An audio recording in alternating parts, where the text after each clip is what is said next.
Okay, so today we move on to chapter 14, second to last of the chapters here. For those of you who are not in class, I'm recording here. Yay. For those of you who are, we'll try and work through this. There is an inch of water on the floor here, so if you walk down here, please be careful, okay? Water, bad. No electrocution, all right? No slipping and falling. So today is late adulthood, second to last chapter. The idea of late adulthood is asking the question, what do you think of as aging? When you think of age, you probably think of the person on the left, stooped, decrepit, barely able to handle anything, as opposed to Dr. Turner here on the right, who was in his 70s when that picture was taken. And he was in great health. He was a psychiatrist who studied a lot of sports psychiatry and maintained his physical fitness throughout his life. He died with a six-pack. Quite proud of himself with that, I think. Most 19-year-olds don't look that good in the physical form. But it also blew away a lot of the ideas of senescence, that you have to deteriorate, you have to grow impaired, you have to lose ability. And that's just one of those important issues, because the world is graying. The world is getting older. And as we look at the demographic shift, there are places in the world where this is reversing, this is changing. The mean age on the continent of Africa right now is 19, the entire continent, all of the countries. So that's impressive, but at the same time, the population is growing so fast and people are not dying at the rate they used to because modern medicine. Countries like Uganda, which have absolutely excelled at modern medicine and surpassed us in a lot of aspects, they are doing beautifully with what is happening. But you look at this population, the percentage is getting older, especially in Western countries. But we look here and we think about why.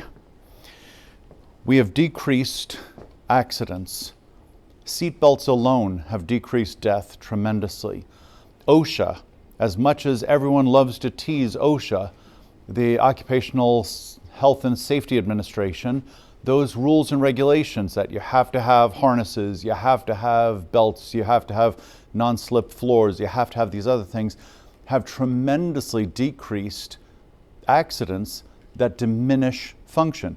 And as soon as you start diminishing function, you diminish how long you expect to live.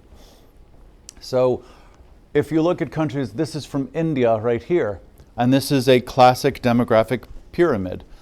You see that it's always going to be the youngest traditionally, and then the oldest, you tend to have the fewest people. This is what history always showed us, but it's not that way anymore. And if you look at these projections, I've been using these for a long time, by the way. I started using these particular pictures in the early 2000s. And right now, the 2025 data here on your right is pretty accurate. But these projections, you notice that they're not becoming pyramids, they're becoming beehives. Because more and more people are forgetting to die. People are living through an awful lot of issues. As we cure disease, as we get better medical care. Now we are seeing some of the 2025 data. Right now, it's, the best data that we have is from 2023. It takes a couple years. But this is not panning out quite as well because American healthcare is deteriorating. And as we deteriorate, deaths are increasing, so the top is not as spread as it should be. It's contracting up there. But we still are seeing more and more live to be over 100 years of age. In 1993, when I started with the Georgia Centenarian Study, in the United States, we found around 60,000 people over 100. And today, you are talking somewhere around 1/4 to 500,000 people who are over 100. And we're finding more and more that there are needs for professionals to look at these three groups. So in gerontology, geriatrics, geriatric nursing, geropsychiatry, geropsychology, elder law, all of these different areas, we need more and more people who are trained in these areas. Three groupings: young old, the old, oldest old. Young old tend to be the people, my group up. The old tend to be in their 80s, 70s, 80s, 90s. And then you have your oldest old, who are centenarians, people above 100 years of age. We've talked before about some of the oldest old are accelerating in their ability to sustain. So Madame Jean Calment, we've talked about, she was 122 when she died, and we expect her record to be broken pretty soon because there are a bunch of 121s out there right now who are going, I'm going to outlive you, I'm going to take over. And it is a fun competition. But we also ask the questions of what they can do for themselves. Are they just vegetables? And the answer is no, especially your young old and your old tend to be in better and better shape because those who would have deteriorated tend to die earlier because of behavioral issues. So we'll get into what's called primary and secondary aging. And the primary aging is something we really can't control. The secondary aging we can, and we'll talk about this a little more. The biggest theories that we have on aging, first and foremost, is the wear and tear theory. It's the oldest of the theories and still pretty resilient amongst these theories. That eventually you just wear out, and it's been with us for a very long time. So in a lot of older philosophic texts, Hippocrates said that we only have so many heartbeats, and he recommended that we take them slow and steady. Don't get too excited about things because you use up your heartbeats. I don't think it was his original thought, because others have had the same around the world, that you only live until your energy is expended. And at that point, Aristotle said something quite similar as well, that you burn your soul heat too fast and then you burn up. So, questionable. The genetic theories are now starting to yield some promise that we are able to look at things. Most importantly is the telomerase theory. And telomerase is at the end of your chromosomal areas, and we find that as you age, they shorten. So the genetics of aging says that telomeres tell us how old you are and how much time you have left.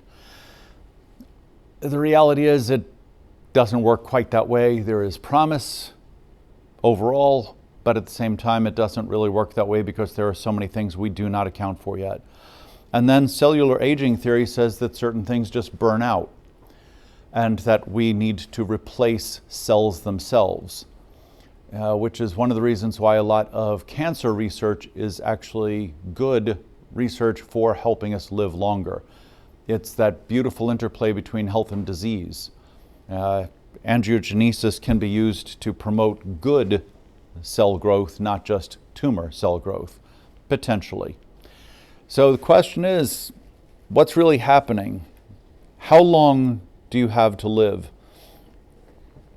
If any of you are high church or exposed to high church music, Maurice Green wrote a hymn, Lord, let me know my end and the number of my days, that I may be certified how long I have to live. And it's one of the most beautiful settings with the way it goes up and down. It's absolutely gorgeous. And that's a true question that most people have. How long do I really have? How should I live my life? At what point am I just going to croak?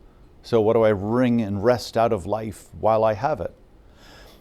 We go through and we start considering, if it's just genetic, then twins should always age exactly the same, and doesn't happen that way, especially some of the studies like Glenn Smith down in Adelaide, Australia, as he has studied, we talked about him with early childhood twin studies, and they have been following those twin sets for decades, and finding that twins that are separated tend to live much different lives, have different nutrients, different environmental risks, environmental hazards, etc.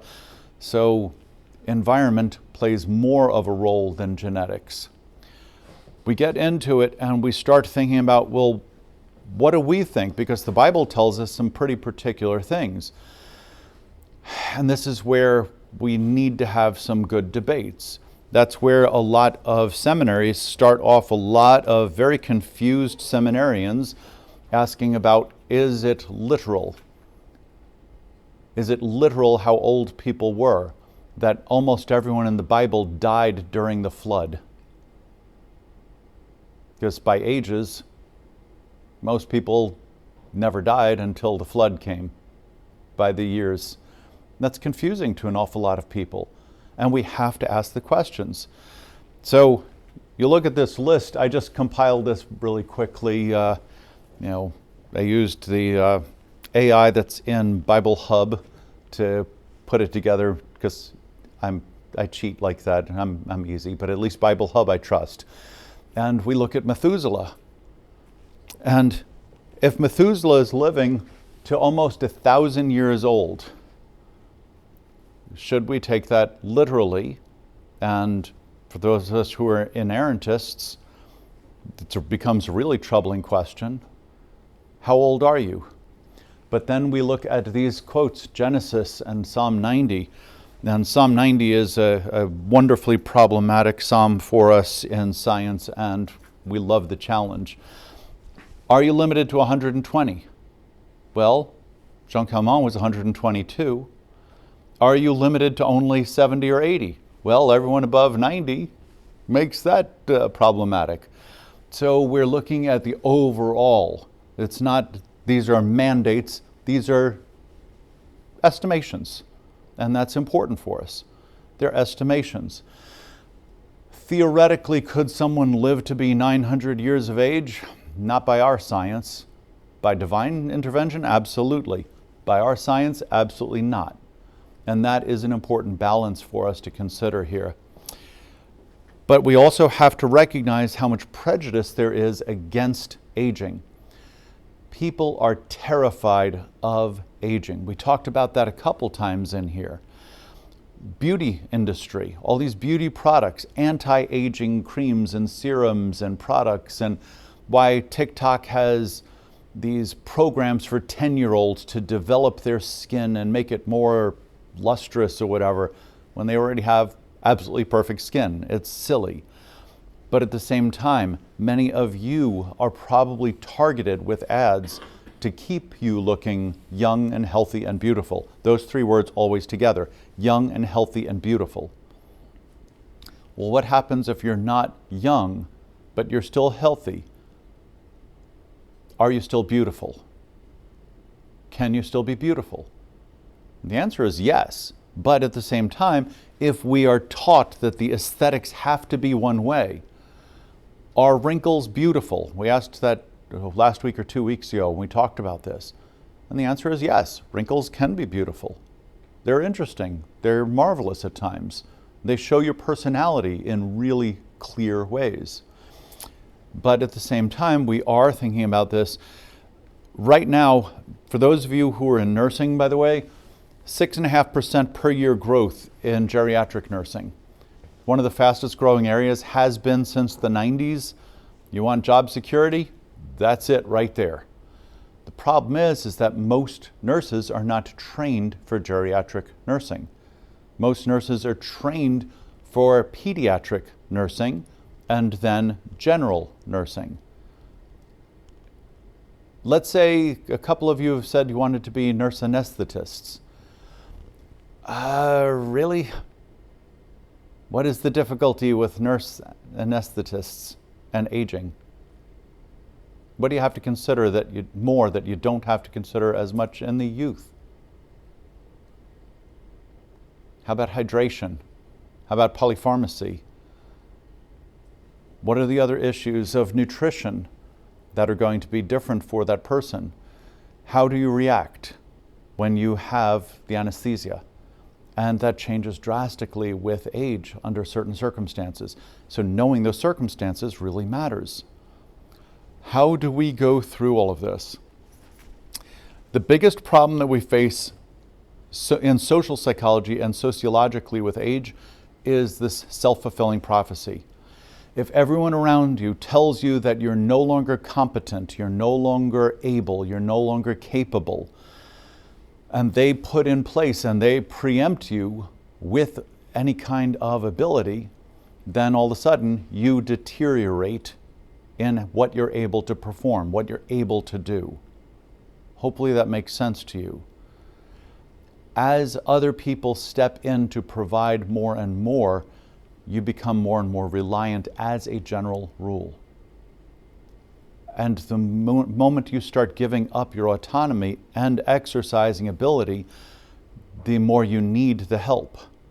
So it becomes absolutely self-fulfilling under a lot of these circumstances. When we look here, older adults, what do they focusing on? Are they focusing on loss instead of gain? In which case, loss starts to take precedence. Loss starts to be what they focus on. What do you gain when you age?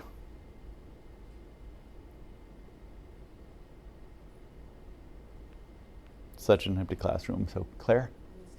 Wisdom. What else do you gain? That's one of the biggest ones. What else do you gain? Experience. What else?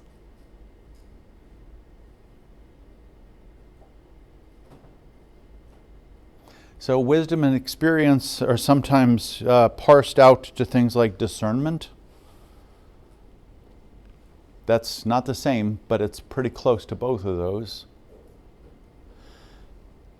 Do you have more joy? Can you look forward to the future more? Do you understand your errors so that you can actually minimize them? What about faith? Do you think older people tend to be more or less faithful? More. Very often it's more faithful. And the idea of you see that these promises are coming true. You see that Scripture was true. The promises are being held up. Is there pain and suffering? Yes. Is there pain and suffering in the Bible? God, yes, of course there is. There's a lot of it. But in your life, you're never assured you're going to live pain-free, suffering-free, problem-free. But do you see the delivery of hope? Absolutely. But almost every centenarian with whom I have ever had the pleasure of working has either directly quoted or paraphrased or said something similar to what Paul tells us, that faith ends in sight, hope ends in fruition, only love lives beyond the grave. So one of the big changes and increases is the capacity to love. What's interesting in geriatrics research and gerontological research is we find that the people who can love more when they're younger continue longer. That's one of those predictors of a longer life and a healthier life, is the capacity to love, the ability, the willingness to love. Start thinking about that and you recognize that's going to build more social networks. And we talked last week about the increase in social networks, the increase in help that you have available, the more that people are going to help you to get back on your feet, not try and take over for you and push you into a wheelchair. These are important differences. But ageism itself is so problematic. When we come here to this question of illness, it's not just that we're ageist so we have more illnesses. We have more illnesses and people's misunderstanding of that builds ageism. Now, I mentioned primary and secondary aging. Primary aging means what biologically happens that we cannot control, that we are trying to control, but we cannot control it, at least yet. What is the cellular decay? What is the chromosomal and genetic decay? What are those problems? That's primary aging. Everything else is what we impose on ourselves and on each other. That's secondary aging. Now, how do you stay healthy becomes one of the biggest issues. So with the Georgia Centenarian study that I was a part of, the international centenarian study that it became, and the other centenarian studies around the world, through data like NHANES and NHANES 2, the nurses study, Snowden's the Nun study, NUN, by the way, at some point look that up, at University of Kentucky, brilliant, amazing study. We find that the people who get enough sleep and exercise, that have good diets, that have social support networks, they're the ones who live the longest without diminution. They're the healthiest and happiest throughout their lives. Those who struggle the most and get the least sleep, starting around your age, tend to fare worse. The worst are the ones that struggle the hardest to make the dollar. They tend to deteriorate much more rapidly, so that by age 70 they look like they're 90. They might have a lot of money to support them, but how long do you want to live in a hospital bed?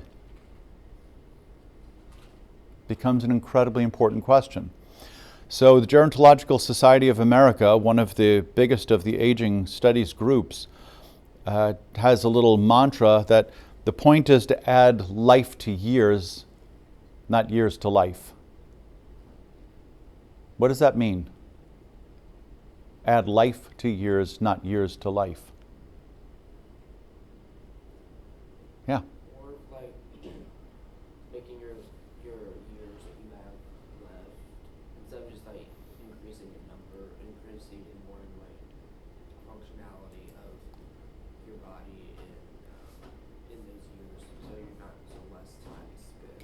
Basically reducing the amount of time spent like looking at such. Yeah. So that the life that you have is an actual life. I want you to think about the difference between a life and an existence. Maurice Green, I started off with, how long have I got to live is the question. But he doesn't ask, how long will my body exist? We conflate those two so often. Which would you rather? Burn out, just die, or slowly decay, be confined to a bed? How long do you want to live if you are confined to a hospital bed? Not long? Why not? Don't you want every last breath?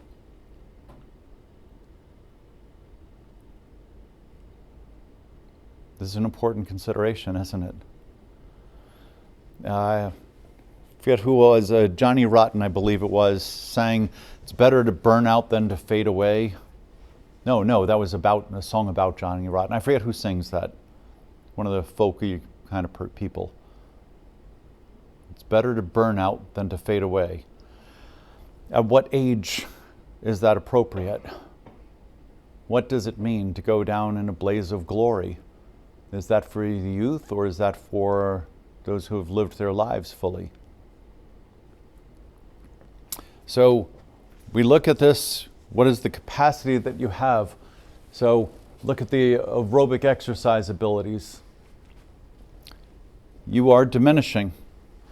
As you age, you are diminishing. As a youth, I could run fairly well. As an aged person, I can't run very well at all anymore. I can barely run. Are you kidding me? But this ability changes. And we have to look at that change realistically. Can we increase capacity as we age? Yes, we can. Does it take more work? Yes, it does.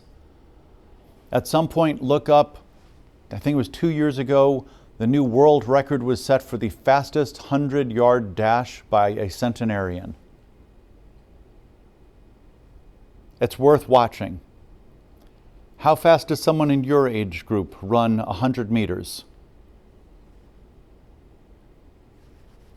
Good records around 10 seconds, give or take, right? How long would it take you if you're over 100 years of age to run the same distance?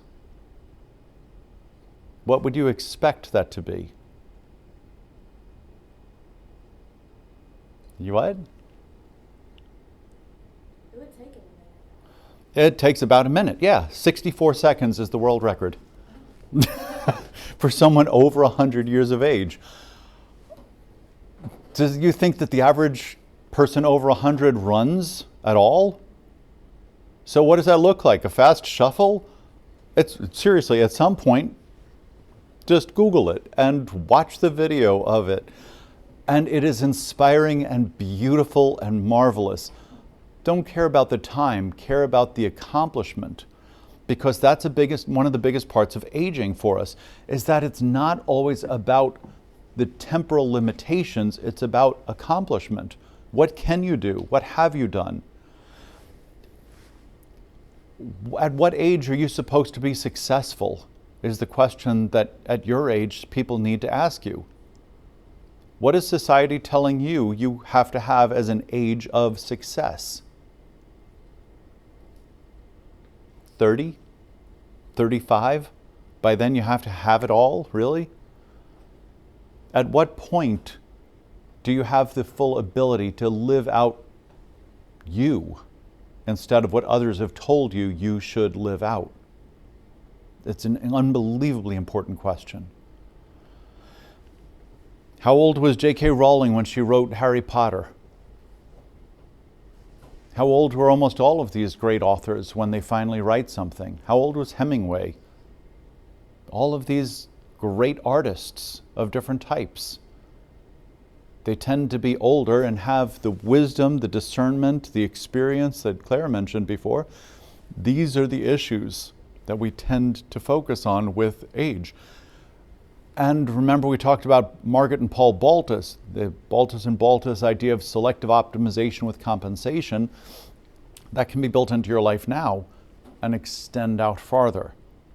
So we talk about how we are going to make sure that we are focused on living fully. And we have to make sure that we're not doing the worst things to other people. Those of you going into psychology, nursing, medicine, any of those areas, I want you to be hypersensitive to elder speak. Elder speak is a derogatory way of talking to someone in intentionally slowing down, over enunciating, repeating again and again, as if everyone who is older is hearing impaired and demented. That is pretty horrific. So if I say, do you enjoy someone mansplaining things to you? Why not?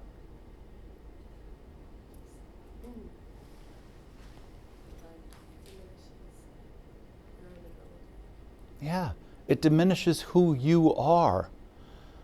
What if you were one of the people who invented a field and then someone comes and tries to mansplain to you what you have done? And how often that happens with older scholars, older scientists. And it is pretty hilarious. Almost every field of scholarship has at least one true story of someone giving a lecture and some, I won't say young punk kid, I will say someone who did not know who the speaker is, then trying to refute them using the speaker's work against them. Well, you really should read, Johnson and Smith. I'm Johnson. This is Smith. We're the ones who came up with what you're talking about. Well, why don't you understand what we're saying? That's part of elder speak as well. The textbook talks about a lot of issues that we've already gone over so much. In the text, there's a whole section on human sexuality that reminds you you are sexual critters and sex continues. Biblically, it is really important for you to consider this. How old was Sarah when she finally gave birth, right? We really have to think about that. And now that we talked a couple weeks back about that woman in Uganda who's 70 who's given birth, we're starting to understand the Bible might not be wrong about this, right? If you are in your 90s, maybe one day it will be possible for you other than just straight divine intervention. I love that expression of kind of disgust, the no. The thought of bearing a child. But as a sexual being, the thought of going through those motions is not something disgusting or detestable to the people, because you still are that person. And as we are going through, we find that more and more of the research says that it is also one of the most important parts of health and intimacy and feeling of self-worth.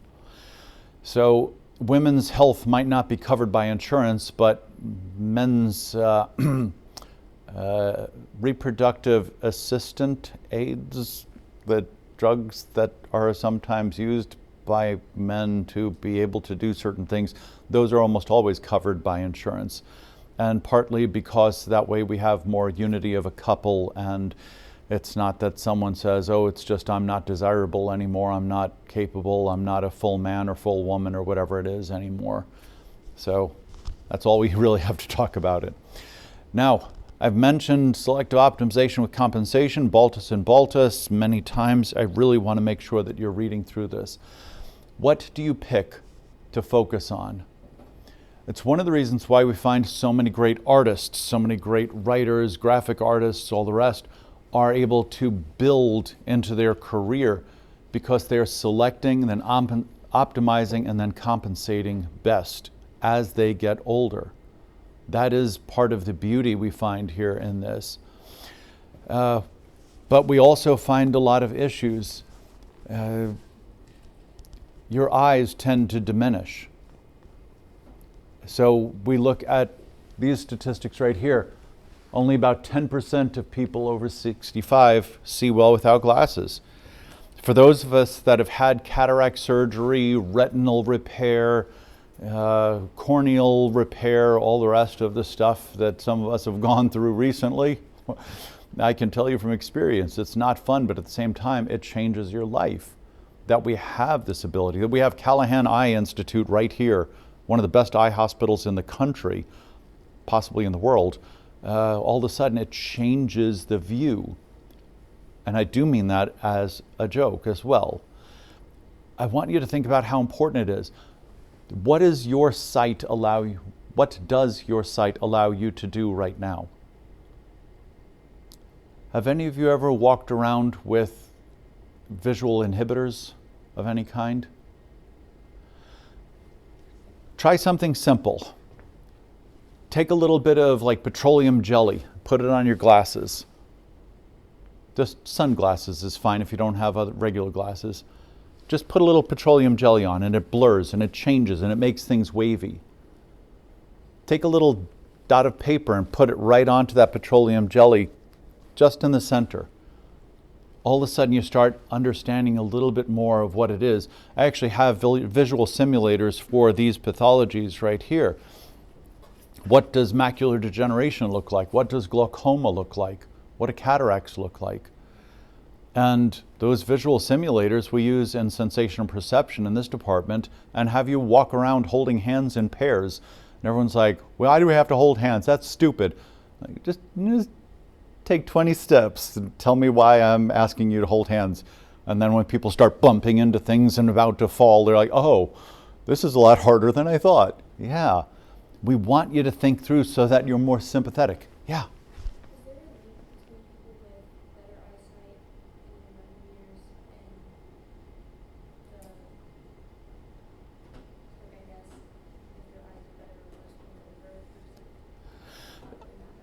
Yeah, there really isn't, because most of the issues that you have are not just on bad eyesight becomes worse eyesight, great eyesight stays great and then becomes less worse. No, the data says that it's more about the environment in which you live and breathe and have your being. That's so much more of it.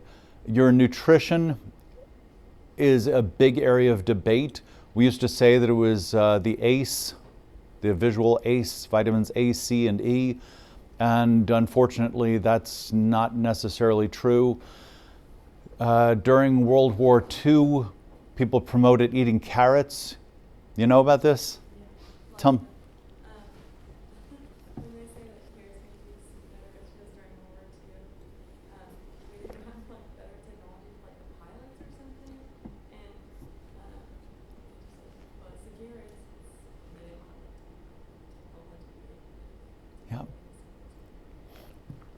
Carrots also last longer.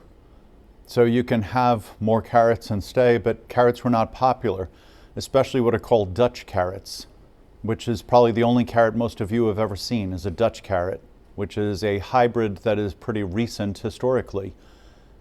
So before that, carrots were white or red, they were purple, they were all different colors, and then the Dutch bred them in some of the best first genetic engineering studies. They just were not as focused as modern genetic engineering. So Dutch carrots are what we now see because they were made orange in honor of William of Orange and the other orange people, which the Dutch are orange as their color. So we look here and we find that so many issues. Are you around caustic chemicals? Are you around things that go boom a lot? These are more likely to destroy your eyes. Have you had a lot of head trauma? People that play a lot of contact sports tend to have more issues with CTE as well as eye problems. If you look, my team in college, almost everyone has either had eye surgery or wears glasses. Almost everyone. There's one I don't know. Everyone else has either had eye surgery or wears glasses.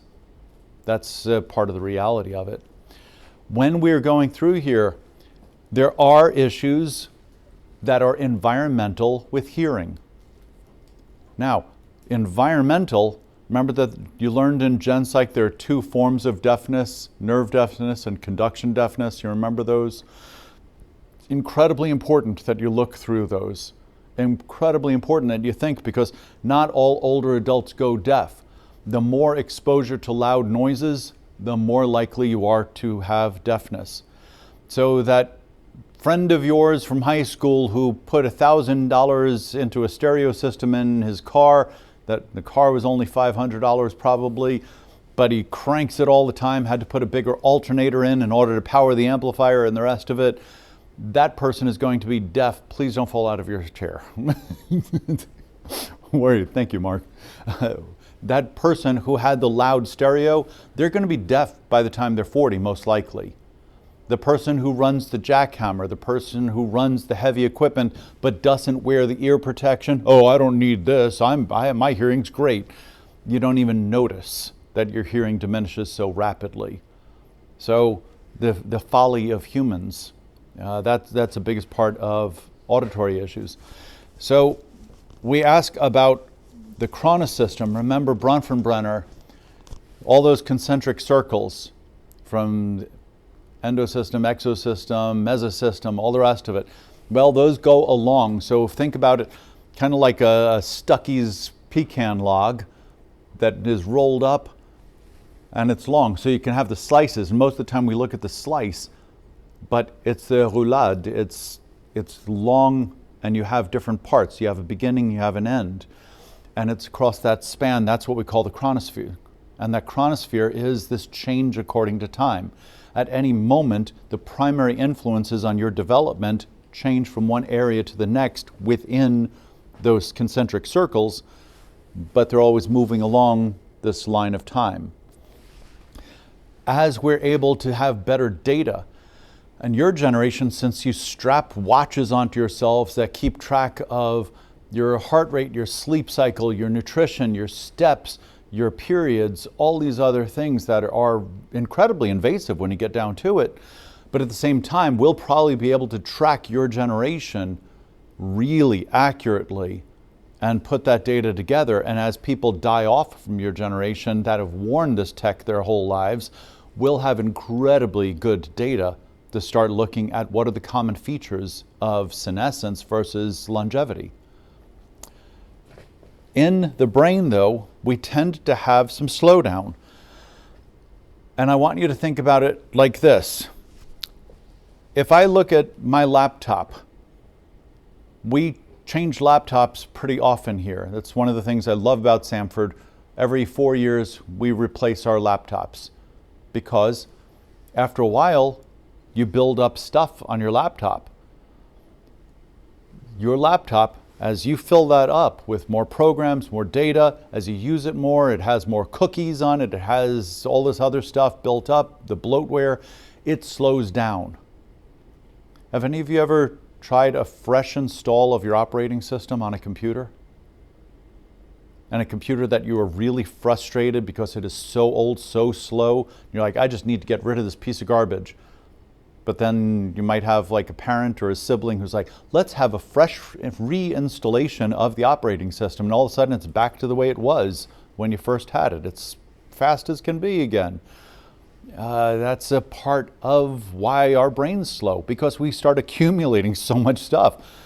The memories, the programming, to use the machine metaphor here, it builds up. We have to go through a lot more. That means that we're sometimes going to have cascade failures. And a cascade failure is something in memory. If I ask you to smell something, I say, hey, what's this? And it's vanilla, for example. Instead of saying vanilla, quite often amongst people who are starting to have some cognitive deterioration, they might answer in another way. So we had a patient at Wake who we waved vanilla under his nose. I said, what smell is this? And he said, my uncle died of a heart attack. Which normally you're like, ooh, get that guy into a memory care unit. But then it becomes your responsibility to ask, that's interesting. Tell me about your uncle. Why would this smell? What is this? Oh, well, that's vanilla. But, you know, my Uncle Johnny loved cakes and all pastries, and he ate a lot, and he wound up becoming diabetic, and then he wound up losing his foot, and then he wound up having these other issues and went septic and died. And then had a heart attack was the final straw. But you recognize this smell as vanilla. Oh, yeah. But it's more common. That's why you do sometimes find older adults that you ask a question and they're telling you something different because they're extrapolating from that. That's called a cascade failure. Some of you that happens to right now as well. There are students this semester who have come to my office and I've asked, how are you doing today? And it's okay if I hear the whole backstory about the weirdness and, you know, history of your family. That's okay. But you don't recognize it as problematic right now.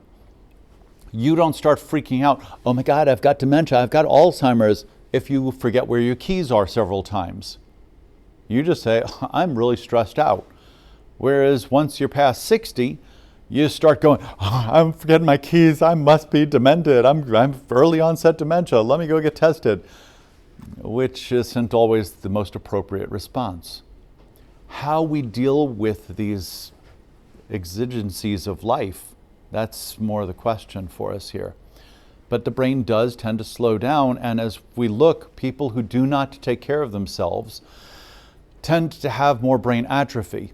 If you look at the white sections right here, on the inside, those are the vesicles, those are the opening areas. You see that the open areas are increasing. Dave Snowden's work up at Kentucky with the brains of the nuns, N-U-N, by the way, nuns, religious order. They donated their brains, and he was able to follow and measure these vesicular changes and see where the atrophy occurs most. And that's why we reinforce all the time, use it or lose it. So those who develop the best vocabularies tend to have the best memories, the best lives, the best life experiences, because they're able to have this understanding of discernment. So if I take a sniff of my tea and I have learned about tea, I might know exactly what kind of tea this is instead of saying tea. So what kind of tea is it? It's Darjeeling, because that's what I drink the most. But decaf, by the way. As we go through these little abilities to smell, to taste, to see, to hear, to feel, that increase in vocabulary and discernment helps us not atrophy as much. That's why you're writing right now. We push so much about you writing and developing your writing ability because that's protective later on in life. because it's going to change the trajectory that you're on, increasing it, so that even if you level off and even if you start deteriorating at the same rate you would have, it's at a higher level. Yeah.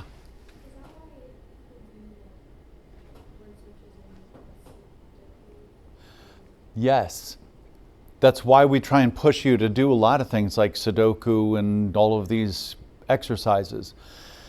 We find that older adults, that they stop working if they sit down in front of a television as their primary source of interaction and information. They die very quickly and their brain deteriorates terribly fast. Those who do the crossword puzzles, those who do Sudoku, those who engage in community activities, the more things like that that they do to exercise the brain, the longer they live and better lives physically, emotionally, mentally. Use it or lose it. And the more you use it now, which is one of the biggest reasons why we find blue and white collar workers who have to think the most move up there. I make sure to point out blue collars because a lot of people don't realize just how much brain work is involved with something like carpentry. You are doing calculations, you are doing all kinds of measurements all the time, and that is excellent brain work. So we find a lot of blue collar people, if they do not suffer injury that results in death or major impairment, they tend to be right up there with white collar jobs. And that's unbelievably important. Don't diminish someone else because they have a different job or they have different education. So we do ask about things like the input. I've mentioned hearing quite often goes down. Sight we have problems with. Your sense of touch changes. Hydration, the collagen level, which is where we get a lot of wrinkling, we get a lot of other issues with skin, that sometimes decreases your ability to discern by feel. So it is fun if you have someone in your life who is older, but their skin still looks good, especially their hands. Their hands will tell you a lot about their overall quality of life. Just look at the quality of their skin, especially on their fingertips. Are they still able to feel and discern things well? Which means that those hands and those fingers, they're less likely to have accidents. They're less likely to get burned. They're less likely to have marital problems because they're able to do more things. What about our memory? I just mentioned one of the biggest issues. The biggest is that we fill up our brains. Is it okay for you to have brains full of trivia that really doesn't matter at all? It's marvelous. Don't stop doing that. Just find an outlet for it. That's better. But the more that your brain holds, the more that you can understand, the more wisdom that you wind up having, even from simple trivia. That is also important. But remember the idea between crystallized intelligence and fluid intelligence, crystallized memory and fluid memory. These are incredibly important to us here. The biggest thing we've mentioned a couple times is working memory, so I don't want to spend a huge amount of time on it today. The working memory is what you're processing through your central executive. What are you bringing from your different types of memory and your different types of processing? So if you look at early work on working memory, the basic idea that we came up with was that you have an executive and then you have a phonoarticulatory loop and a central a visuospatial sketchpad. And then we added a couple other modules onto that, but those first two modules are the most important of them. The basics is that when you see something, you try and name it. You try and think about it in your head. When you hear something, you try to visualize what it looks like. If you are a birder, for example, you hear the call of a particular bird, you start going through your mind visualizing what that bird looks like, so you know what to look for. You hear someone's voice from a distance, you try and pick who is that, and then you try to picture who they are. All of that happens simultaneously. So the working memory has so much more memory to try and work with that it does get clogged up at times. which is why the selective optimization and compensation says that we limit our environment to certain degrees. A lot of older adults tend to avoid the most crowded, busiest areas so that we're not overloaded. But then the control processes of information, remember this IP model that we keep talking about, the machine metaphor? What are the inputs? How is it held? What are we processing? Kind of like how big is your data connection?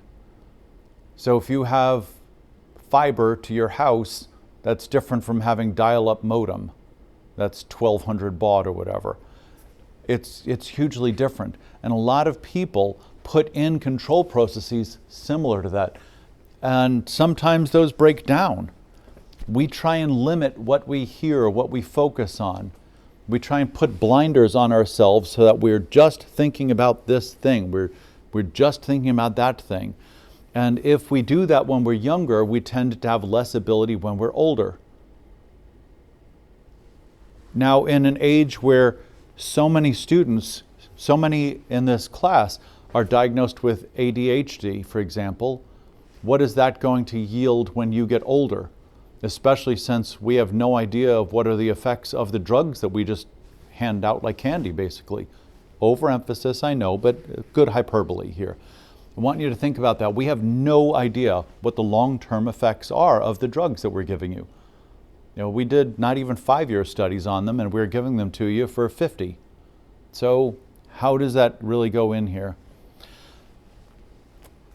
It's a struggle, I know. It's real. The basics are, we're talking about input, now let's ask about the output. What does your daily life look like? If you were to do one of those silly things like close your eyes and think back, you know, sometimes that's actually effective. But if you were to close your eyes and think about what you want to look like when you're 75, do you want to be like this couple on motorcycle? I love that she's the one driving the motorcycle in this picture, by the way. That just makes me happy. That defies some of the expectations. But don't they look pretty darn happy? And if you have the freedom and the health to do things, you probably also have the money, because motorcycles used to be the cheap person's way of seeing the world. Not anymore. Now they're expensive.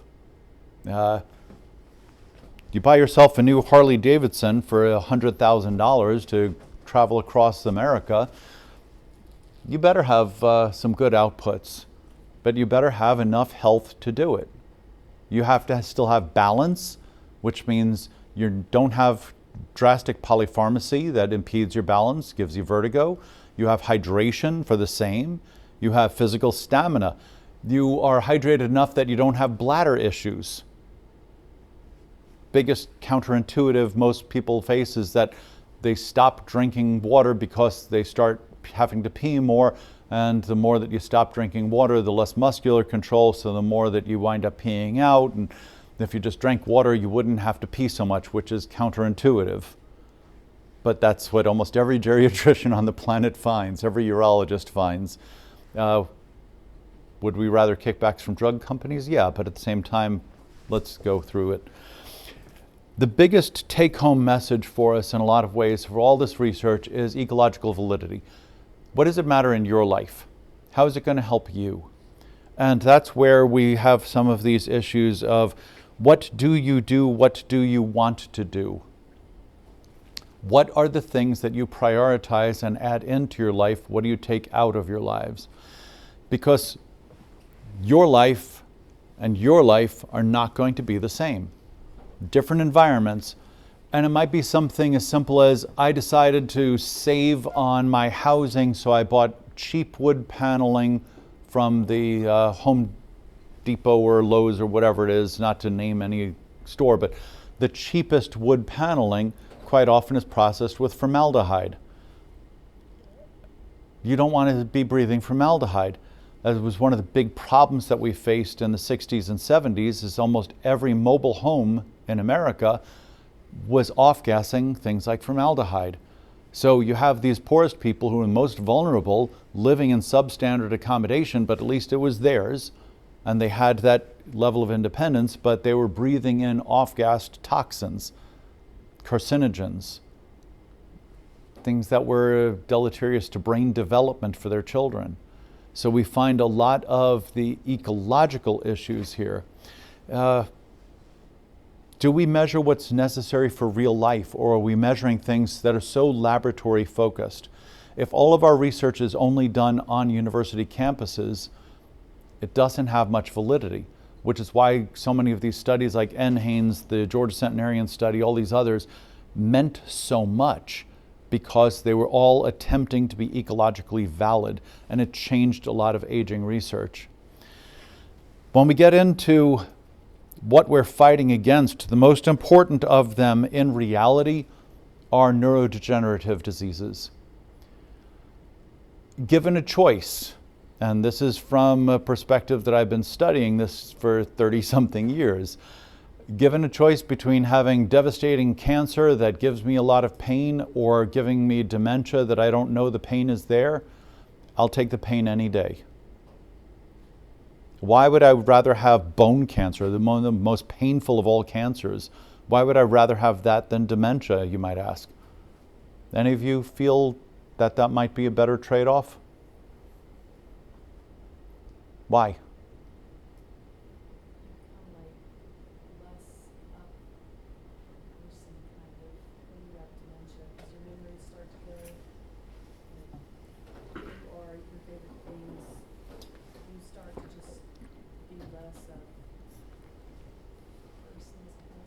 Less of you, yeah. You do start being less of you, yeah. I feel like it's also, excuse me, a degree of the impact on your family, you know, of if you have cancer, being able to walk alongside your family and know that it's an issue, and kind of support each other throughout that. But having dementia, you know, not even knowing, and your family having to carry the burden of caring for you when you don't, you're starting to not even recognize who they are anymore. Yeah. There are a lot of heartbreaks in dementia. Yeah. I feel like it also comes back to your question of, would you rather live a shorter life but like live your years, or still like live forever in a hospital bed? Because as somebody who's watched a lot of family members go through dementia, Alzheimer's, like they just become a vegetable, and everybody wants them to live for as long as they can, because why would we want them to leave? It almost feels like they've already lived. Yep. And their body's just here. Yeah. So someone with Alzheimer's, for example, the family continues to mourn them even though their body is still alive. The fear of not being you anymore.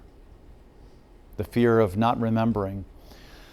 One of the most horrific experiences that I faced in my years was working with someone who was over 100, and she was very proud of that, but her deterioration was pretty rapid, and as her family was coming in to visit, she started to forget that she had had a husband. She couldn't remember her husband. She remembered sort of him as her boyfriend when she was younger. That was about it. She could remember her parents, but she had this thought of herself as still 14 years old, meeting this handsome boy, and then in walks her great-grandson. Come here and give me a kiss. And she's, yuckiness, like scarring for that child. That great-grandma is trying to stick her tongue down his throat because she doesn't know who. That is one of those issues that is more painful than seeing someone wither away, because they're withering in a different way, that they're not themselves anymore. At the same time, they are still a person with dignity, they're still a full person, and they still have an awful lot, because almost all are still going to have moments of cognitive abilities where they're back. So one of the videos that I've put up on, I forget which module I put it on, is of an older man who comes back because he hears music. And we find that the music in your 20s Your late teens, early 20s is the music of your life. And that when we find patients with advanced dementias of whatever kind, remember dementia, big umbrella, lots of different types. Alzheimer's is one type of dementia, but we wind up labeling everything Alzheimer's because everyone can relate to it. And if I give you Aricept, it's probably not going to hurt you, so therefore it makes the family feel like they're doing something. But if we put on headphones on someone who is just sitting there, that's all they do, is they just sit there. We put the headphones and we play music from when they were younger. All of a sudden they're up and they're usually kind of bebopping along a little bit. Might embarrass you when you're 90 or 100 years of age and someone starts putting on music, what they play. Yeah, but at the same time, this is important because music activates so many different areas of the brain. That's one of the reasons music therapy is an area growing right now within gerontology and geriatrics, because it can bring back, and then you can actually talk to them and have them remember a lot more. But they may not remember recent, it might be further and further back. Because those earliest memories tend to be the ones that stay with you. At the same time, a lot of you already forget important things from your childhood. And if you're honest with yourself about what you remember versus what you have been told and reinforced in your memory, then that starts changing your projections for later on in life, what you're going to. So as you age, once you hit 60, 65, 70, the likelihood of dementia does increase, along with very particular things. And this is where, we change an awful lot from the text, which is a little bit older in this version or this edition, but the better nutrition, the better exercise, the more social interaction, the better the prayer life, the better that a lot of these other issues are, the less likelihood you are to develop the different dementias. Some exercise, nutrition makes absolute sense for things like vascular dementias. So that entire category of dementia, you tend to diminish the probability of developing if you are healthier. You have better social standards, you use the brain more, you have better nutrition, you're not going to fall victim to it as much. We look at these, and as we're developing more and more of these different dementias, we do see problems. It winds up being what's called a terminal drop. Terminal drop is that most people kind of go along their merry way, have little diminution, and then at some point something happens. Socially, physically, whatever it is, something happens. And the deterioration. Where we get a lot of this is from the social world. So let's say grandma and grandpa are doing real well, but grandpa starts having some issues, then has a heart attack and dies. He's in his 60s, early 70s. Grandma is likely to live to her 90s. Average age that a widow lives is about 20 years past date of death of her husband. Unless certain things. Hip break, 18 months, she's gone, as a general rule. That's getting better, but that's something we've always standardized on. 18 months is also about the average age that a man lives after his wife dies. Why? Women more often have extensive social networks that they can rely on, so after the husband is gone, she'll likely still have people to support Yeah. her, but the husband may not have as many people. Also, is the reason why the hip break, why that causes such a, is it just because of like how extensive the recovery for that is? How it used to be, which is why this is changing so much. The replacement surgeries are so much faster, easier, better than they were with better prognoses, etc. But a hip break historically has meant a real problem and diminution of social network. You can't go out as much, you can't see as many people, you give up hope, you start becoming more introspective, you focus on pain. Painkillers are such a big debate, especially after the opioid crisis and the epidemic, that a lot of people are hesitant to take them. Most people really don't need anything stronger than Tylenol after a hip replacement now, because the surgery is so good. The techniques are fabulous, the tools are wonderful, but we do find those. But the average man does not have a social network.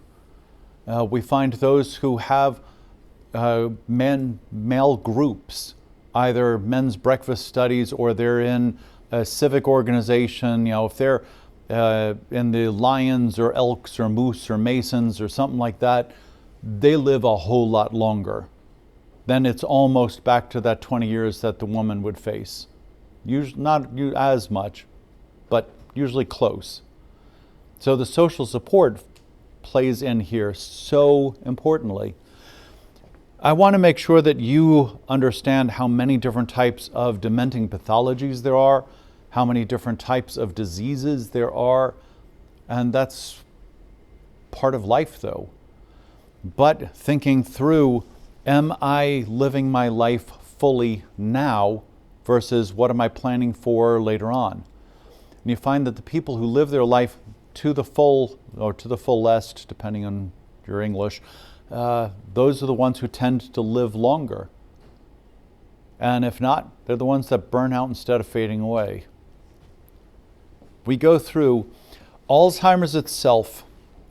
I want you to think about this, is characterized by a few things. Most importantly are the plaques and tangles of aging. So beta amyloid protein builds up as plaques between and around the cells. So it does not clear out across the blood-brain barrier. It starts to build up more and more. Then the tau protein on the inside of cells changes the cell connections and those neurons because it builds up and they block into lines and it deforms the cell. So sometimes that'll rip out synaptic connections from other neurons, etc., because of this linear fashion of the tau development. Those are the biggest things that characterize it from any of the other dementing pathologies. A lot of the issues that we're trying right now with, you might have heard that there is a potential way of immunizing you against Alzheimer's. It's debated. Science isn't really that sound and secure yet, but it's yet that we have this possibility. And what that does is change the way that the blood-brain barrier allows for beta amyloid to go outwards. That's a big change. It's pretty cool. But we still find that this is one of the biggest of the problems, and we do have genetic predispositions for Alzheimer's and other dementing pathologies. Back in the day, my research was looking at apolipoprotein E and the different allele status. You can have epsilon 2, 3, and 4, and they're going to be in pairs. So 2, 2, 2, 3, 2, 4, or any combination of them. And we know that people with certain phenotypes, allele expressions, those, I said phenotype, I apologize, certain genotypes, wow, that was weird. Those allele connections, those that are more disparate are going to be better off. Those that have the parity, those are the ones more likely, especially for the epsilon 2. They're going to develop Alzheimer's at a little bit faster rate. But it also depends on things like their diet. It depends on everything else. So we can't just say it's one thing. There are a lot of genes, and we're constantly adding more genes into it. Kind of like in the 1940s, we thought through Mendelian genomics that we would understand intelligence and we would find the intelligence gene.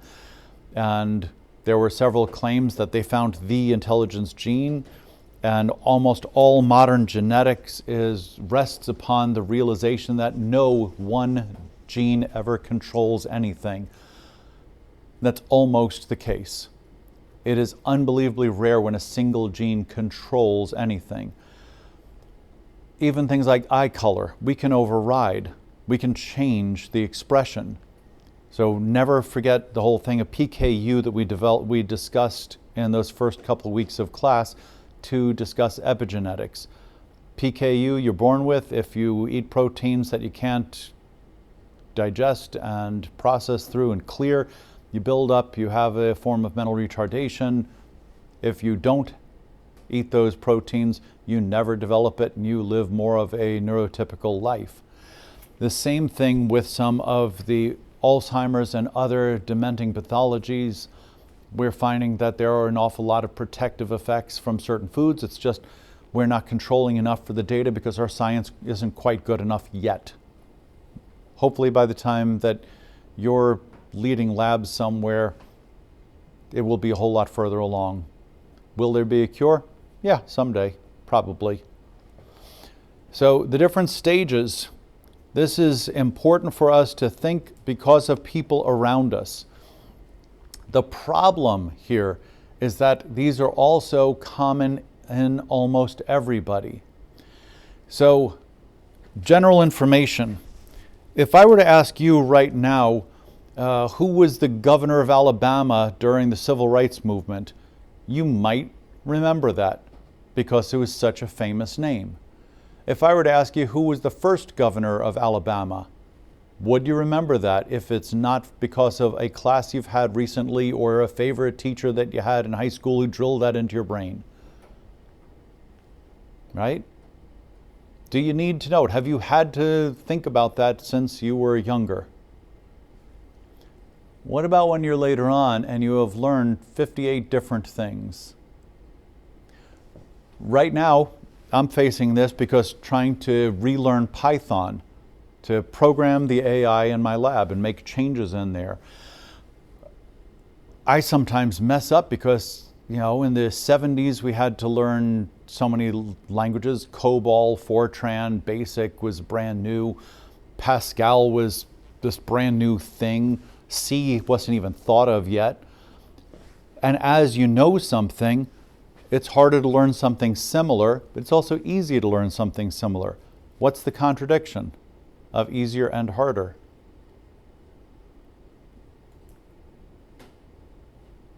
What makes something easier and harder to learn? How much you know of it, pre-existing knowledge. Yeah. Whether you actually understood it or whether you just memorized it. Those of you who go for straight memorization instead of understanding becomes harder and harder and harder because you don't get the patterns and the concepts. It's one of the reasons why every professor here, we stress understand the concept. Then you can push beyond. Then you can add to the body scientific. The idea of vascular disease goes hand in hand with vascular dementia. Every organ in your body relies on blood, period. End of sentence. Without oxygenation, you have necrosis, which is death, cell death. Necrotic tissue is not something you want to have a lot of, especially in your brain. So anytime we look at vascular disease and vascular issues, we start talking about what are the implications for the brain and for other parts of the body. If you have vascular dementia, for example, we're also going to look at what are the other areas of the body being affected with your arteries, your veins. How is it playing out overall in life? But we start thinking about this issue right here in the center, multi-infarct dementia. What are the areas that your blood vessels just break in different parts of the brain? And you do have areas of subclinical necrosis, which I think is one of the stupidest terms ever invented in medicine, but it is kind of funny. You do have areas that you have cells die off and they start atrophying. So those scans that I showed earlier, those empty areas enlarging, that means that you've had cells dying off and atrophying, so the parts of your brain that matter are shrinking because there are fewer and fewer cells there. That's part of the problem. That's where we see most here in vascular. Parkinson's, Lewy body dementias, all of these have different manifestations, different presentations. I want you to read through them. I want to make sure we get through all of this, though. The biggest thing is prevention. How at your age can you start preventing?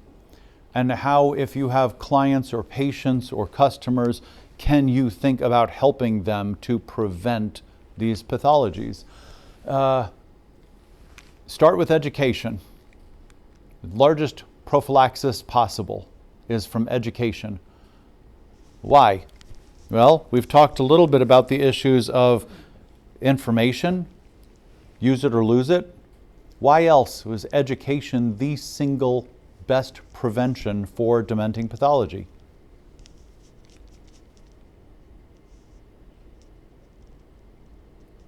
Come on, try.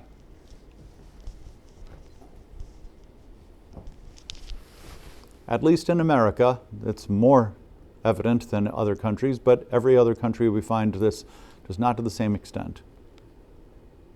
Why would education help you more?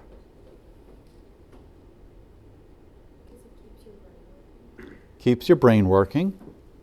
What else? You what? You can make better choices. You're using the combined knowledge of the civilization. Yeah.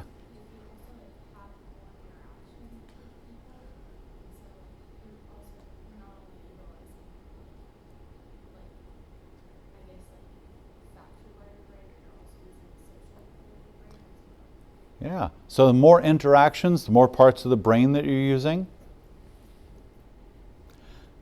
As a general rule, more money, better benefits. So what are better benefits?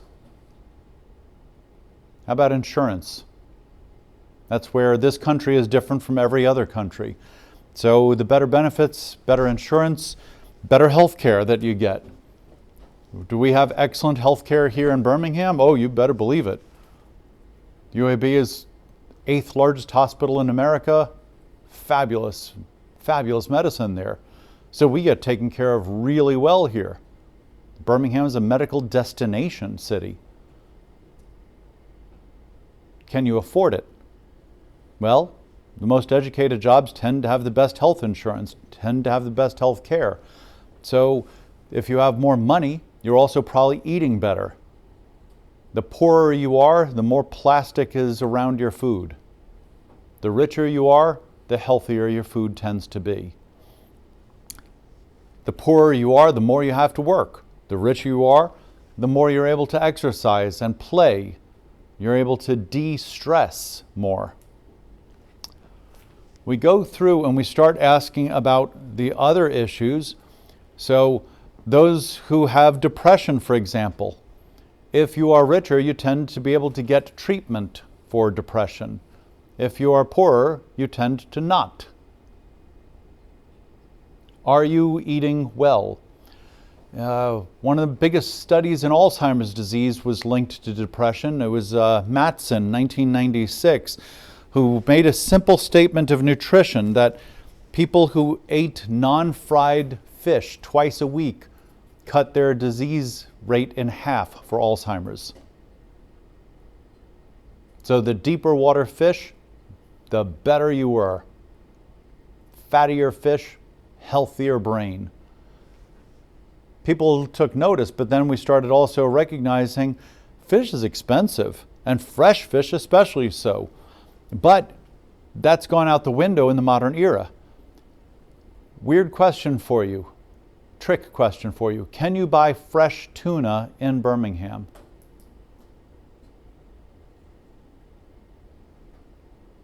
No, you cannot. Can you buy fresh tuna in Maui? No. Why not? Unless you have caught it, it's been frozen. That's the way the industrial fishing units work. You catch tuna, it's automatically flash frozen, liquid nitrogen, excellent quality. So you go to a sushi bar, they have thawed out that tuna. It's fine. It's still marvelous, still delicious. But that's changing the overall reach and economics for the world for things like fish, salmon, herring, tuna. These are all excellent fish for you. Are there risks of mercury? Yes, of course there are, because of this polluted world of ours. Are there risks of microplastics now? Yes, there are, because of this world. At the same time, do what you can. Don't worry about the things you can't control. Go take action on those. But we've talked so much about malnutrition, we've talked so much about polypharmacy, we don't really need to talk about those today and here. We have talked a bunch of times about the ego integrity, and that changes here. And we've mentioned, when you are on your deathbed, what do you want to think back towards? Do you want to be able to think, I'm really proud of this, that, or the next thing. I'm really happy overall. I have lived a good life. Those are the big questions. Or are you full of regrets? If on your deathbed all you can think of is, I wish that I had done this, that, or the next thing, then there's a problem. And no one ever wishes. And all of the people with whom I have sat holding hands as they've died, I have never had anyone say, I wish that I had worked more. I wish that I had gone on more of those business trips and stayed away from my family. Never heard that. It's always been, if there are wishes, it's always, I wish that I had been kinder. I wish that I had talked more with my spouse. I wish that I had expressed my love. I wish that I had played. I wish that I had gone on a vacation instead of worrying about adding on that room to the house. Roof, different. Room, very different. All right? So we start asking the questions of, when do you become the best you? And it tends to be later in your life. Almost all the greatest artists, greatest writers, it's when they're older that they have the ability. A picture for you to look up is a self-portrait by Goya, and he was in his 80s, I believe, when he drew it, and he held the pencil by the very end and just kind of whipped it around according to the story. And it was a self-portrait of himself, gnarled, hunched over, using a cane or canes. And at the top he wrote, Aún aprendo. I'm still learning. He was the most famous artist on the planet, the richest artist on the planet. And he said he was still learning. This is important for all of us to think about, because our understanding of the world. Do you think you know it all? In which case, the technical term for you is an idiot. Idio means not knowing, right? So idiopathic, we don't know the pathology. Idiot, a person who does not know. That's the technical definition. Legally allowed to use the term, which is a wonderful thing. But I want you to think through, where is your creativity? Where is your ability? Where is your hope and your happiness? Where is your faith? Do you get to the point of having the wisdom that we stereotype older people as having? Or are you that older person who just forgot to die? There's a big difference between a wise, sagic person and someone who just forgot to die. There are a lot of stupid people out there who live long because they got lucky. Through whatever reason, they didn't have the accident, they didn't choke, they didn't get shot, they didn't whatever. But for us, this understanding throughout the world, socially it's changing though. Elder people in the United States are not revered the way that we used to be, because now we think that AI has all the wisdom that we need. And you'll find that a lot of high school students answer surveys to that effect right now. So where are the benefits of aging? All right, now I have recorded this for your colleagues because I try to be kind